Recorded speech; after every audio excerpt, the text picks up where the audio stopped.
हरे कृष्ण दोस्तों, भगवत गीता की गंगा में आनंद लेते हुए आज हम भगवत गीता के 5वें अध्याय कर्म योग तक पहुंच गए हैं। चलिए दोस्तों शुरू करते हैं और बहुत ही साधारण भाषा में हम समझेंगे भगवत गीता में भगवान श्री कृष्ण अर्जुन को क्या समझाना चाहते हैं। यहाँ पे कोई बहुत बड़े बड़े संस्कृत के शब्दों का उच्चारण नहीं होगा।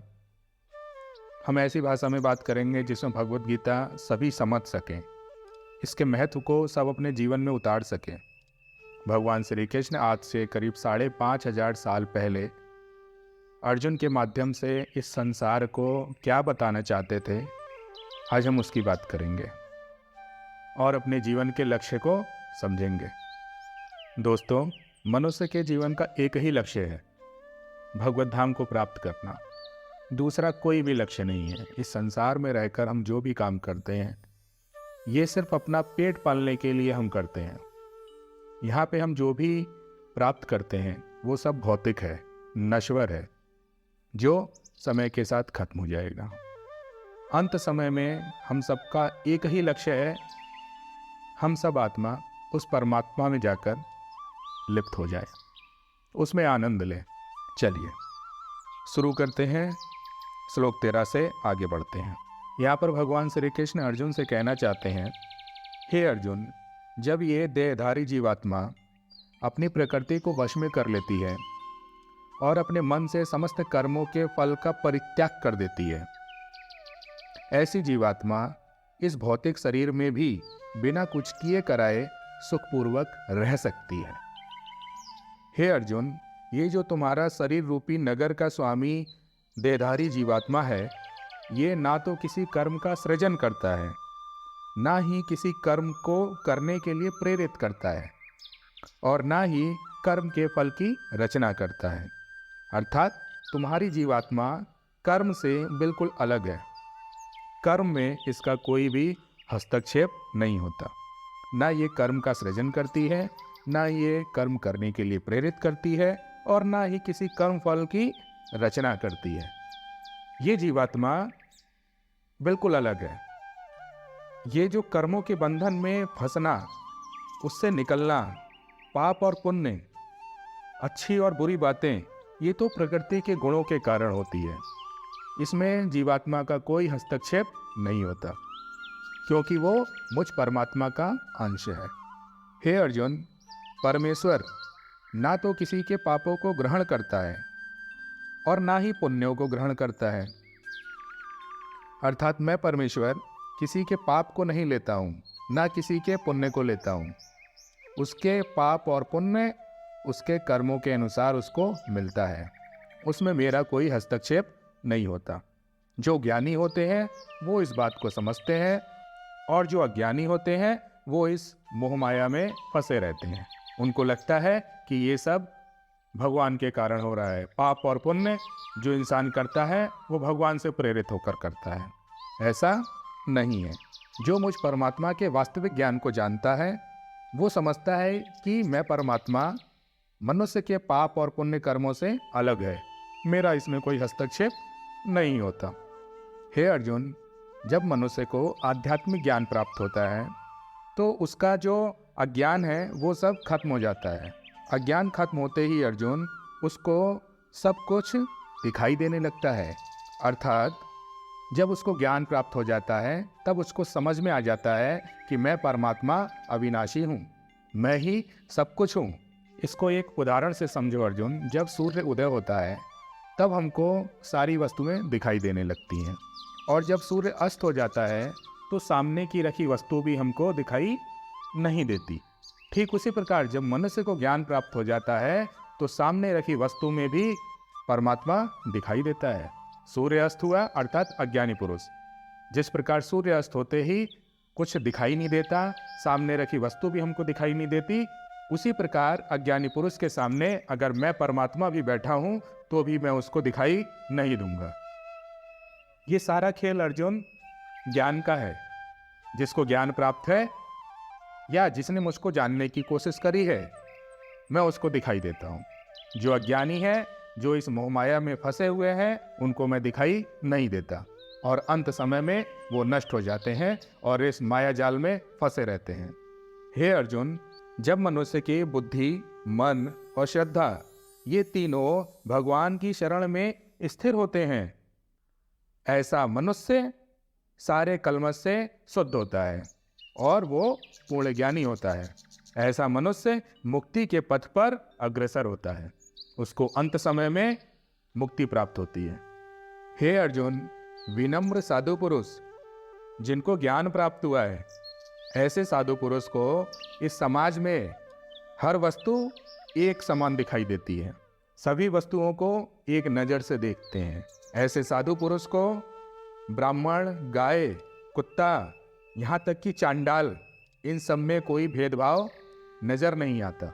उसको एक चांडाल में भी भगवान दिखाई देता है, एक गाय के अंदर भी भगवान दिखाई देता है, एक कुत्ते के अंदर भी भगवान दिखाई देता है, और एक ब्राह्मण में भी उस परमपिता परमेश्वर को देखता है जिसका उसने ज्ञान प्राप्त कर रखा है।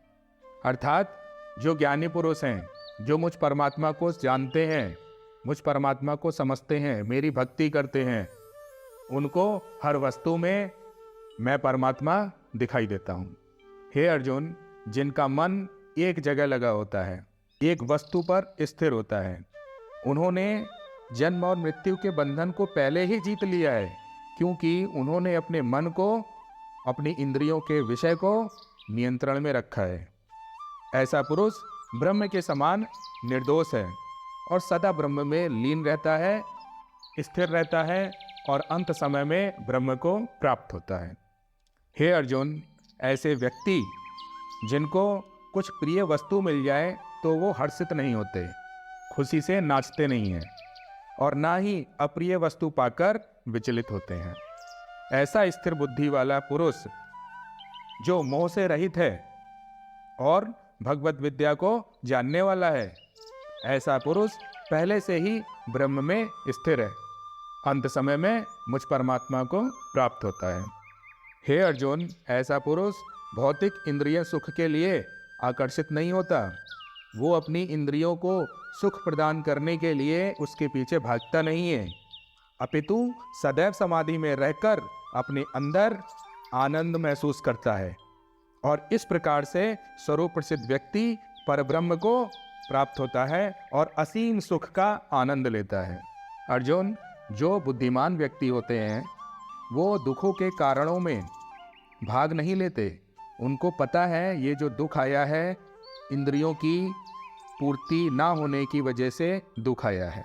अगर किसी मनुष्य को कोई दुख है तो उसका सिर्फ एक ही कारण है कि उसकी इंद्रियों की जो तृप्ति है, इंद्रियों का जो विषय है वो पूर्ण नहीं हुआ है, जिसकी वजह से वो दुखी है। जो वाकई में समझदार होता है, भगवत धाम प्राप्त करना है, वो ऐसे दुखों में भाग नहीं लेते। वो समझते हैं ये जो दुख का कारण है ये भौतिक है। हे कुंती पुत्र, ऐसे भागों का आदि और अंत होता है। जो चतुर व्यक्ति होते हैं वो इसमें आनंद नहीं लेते। वो समझते हैं परमपिता परमेश्वर इस दुख से कहीं अलग है। अर्जुन, यदि इस शरीर को त्यागने से पहले कोई मनुष्य अपनी इंद्रियों के वेग को सहन करना सीख जाए, अपनी इच्छाओं पर नियंत्रण करना सीख जाए, अपने क्रोध पर नियंत्रण करना सीख जाए, ऐसा व्यक्ति इस संसार में रहकर भी सुखी रह सकता है। उसको किसी प्रकार का कोई दुख नहीं होगा, क्योंकि उसने अपनी इच्छाओं पे नियंत्रण किया, अपने क्रोध को अपने वश में किया और अपनी इंद्रियों के सुख को, उसका जो वेग है उसको नियंत्रण में रखा। अर्जुन, जो अपने अंतर मन में ही सुख का अनुभव करता है उसको कहीं बाहर जाने की जरूरत नहीं है। वो अपने अंदर में ही, अपने मन में ही सुख का अनुभव करेगा। जो कर्मठ है और अपने अंदर, अपने अंतर मन में ही खोया हुआ रहता है, अपने आप में ही मस्त रहता है, उसको दुनिया से कोई लेना देना नहीं है।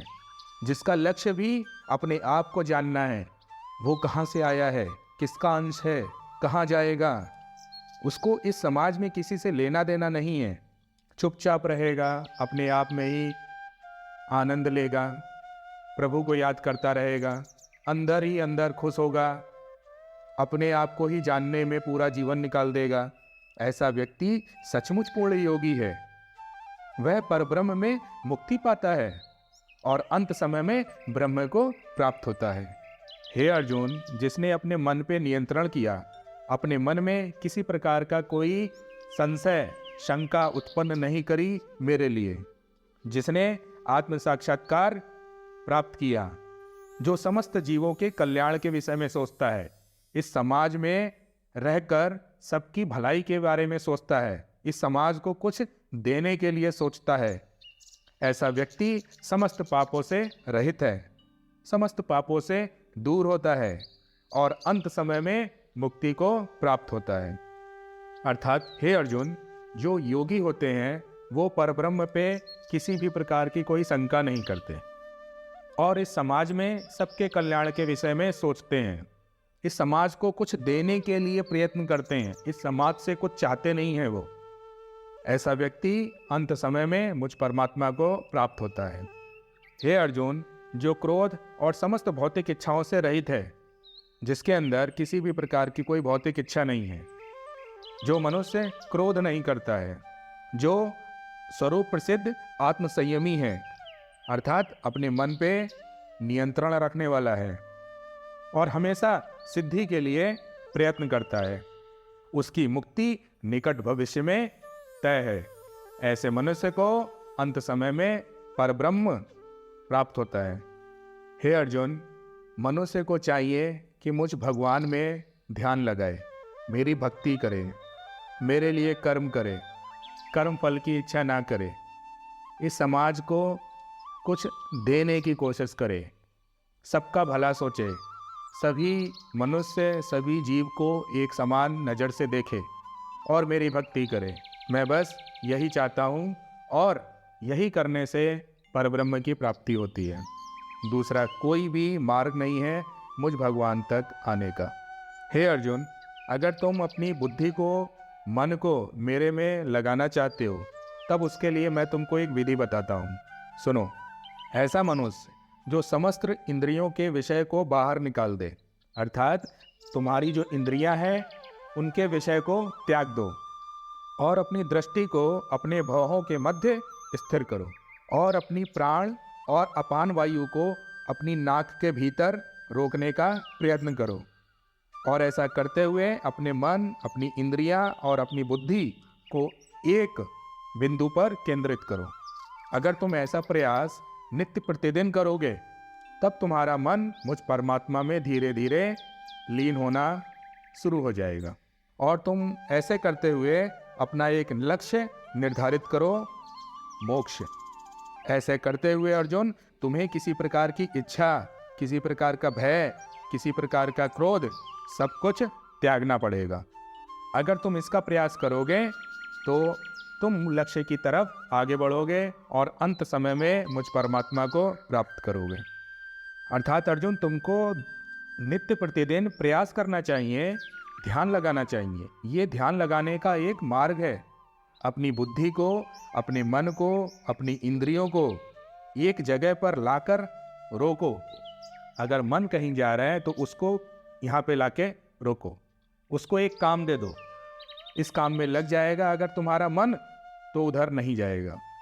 इसीलिए मैं कहता हूँ अर्जुन, सीधा बैठो और अपनी दृष्टि को अपने भौहों के मध्य लगाओ, अपनी प्राण और अपान वायु को अपनी नाक के भीतर रोकने का प्रयत्न करो और इस तरह अपने मन, इंद्रियों और बुद्धि को वश में करने का प्रयत्न करो। इन तीनों को एक स्थान पर लाने का प्रयत्न करो और मोक्ष को लक्ष्य बनाओ और मन में किसी भी तरह की कोई इच्छा, भय और क्रोध नहीं होना चाहिए। ऐसी अवस्था में तुमको नित्य प्रतिदिन प्रयत्न करना चाहिए रहने के लिए। अगर तुम ऐसा करोगे तो अर्जुन, धीरे धीरे तुम सभी चीज़ों पे नियंत्रण कर लोगे और अंत समय में मुक्ति को अवश्य ही प्राप्त होगे।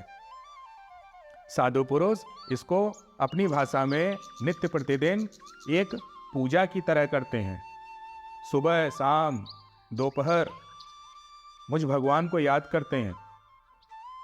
वो भी ध्यान लगाने का एक तरीका है। हे अर्जुन, मुझे समस्त यज्ञों का राजा समझो। इस समाज में जितने भी यज्ञ होते हैं, मैं उन सब का राजा हूँ।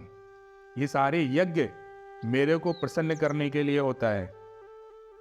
इस समाज में जितनी भी तपस्याएं होती हैं, जितने भी साधु जन तपस्या करते हैं, उनका लक्ष्य भी मैं ही हूं। यज्ञ के लक्ष्य भी मैं ही हूं, समस्त तपस्याओं का लक्ष्य भी मैं ही हूं। समस्त लोकों के और देवी देवताओं का परमेश्वर मैं हूं। समस्त जीवों का उपकारी एवं हितैषी भी मैं ही हूं। मेरे भावनामृत से पूर्ण पुरुष भौतिक दुखों से शांति लाभ प्राप्त करता है। अर्थात इन सबको मैंने उत्पन्न किया है। इस समाज में जो कुछ भी हो रहा है उसका कारण मैं हूं। मेरे लिए कर रहे हैं लोग। तुमको ऐसा लगता होगा कोई मनुष्य अगर किसी देवी के लिए, किसी देवता के लिए यज्ञ कर रहा है तो तुमको लगता होगा कि वो मनुष्य उस देवी को प्रसन्न करने के लिए यज्ञ कर रहा है, लेकिन वास्तव में वो मेरे लिए कर रहा है, क्योंकि वो देवी देवता भी मेरे द्वारा ही उत्पन्न हुए हैं। वो मेरे में ही ध्यान लगा रहा है, लेकिन मुझे नहीं देख पा रहा है क्योंकि उसका ध्यान उस देवी देवता में लगा हुआ है। मैं तुमको ये समझाना चाहता हूँ अर्जुन, इस समाज में जो भी घट रहा है या जो घट चुका है या भविष्य में जो भी घटने वाला है, उसका एकमात्र कारण मैं हूँ। जितने यज्ञ होते हैं उनका एकमात्र लक्ष्य मैं हूँ। जितने भी देवी देवताओं को प्रसन्न करने के लिए पूजा पाठ होती है उनका भी लक्ष्य मैं हूँ। और समस्त जीवों का उपकारी और हितैषी भी मैं ही हूँ। अर्थात उसके साथ अगर कुछ अच्छा हुआ तो भी मैं ही कारण हूँ, उसके साथ कुछ बुरा हुआ तो भी मैं कारण हूँ। इन सब का कारण मुझे मानकर मेरी भक्ति में लीन हो जाओ, मेरा ध्यान लगाओ। अगर तुम ऐसा करोगे तो असीम सुख का आनंद उठाओगे और अंत समय में मुझ परमात्मा को प्राप्त करोगे। हे अर्जुन, यही मेरा कर्म योग है। यहाँ मैंने तुमको बताया अपने कर्म को योग में कैसे बदला जाए, जिससे मनुष्य पाप और पुण्य कर्मों से, उनके फल से दूर रहे और अंत समय में मुझ परमात्मा को प्राप्त करे। इस प्रकार श्रीमद् भगवद गीता का 5वां अध्याय कर्म योग का भक्ति वेदांत तात्पर्य पूर्ण हुआ। कृष्ण की भक्ति करते रहिए, कृष्ण में ध्यान लगाए रहिए। हर वस्तु का, हर दुख का, हर सुख का कारण कृष्ण।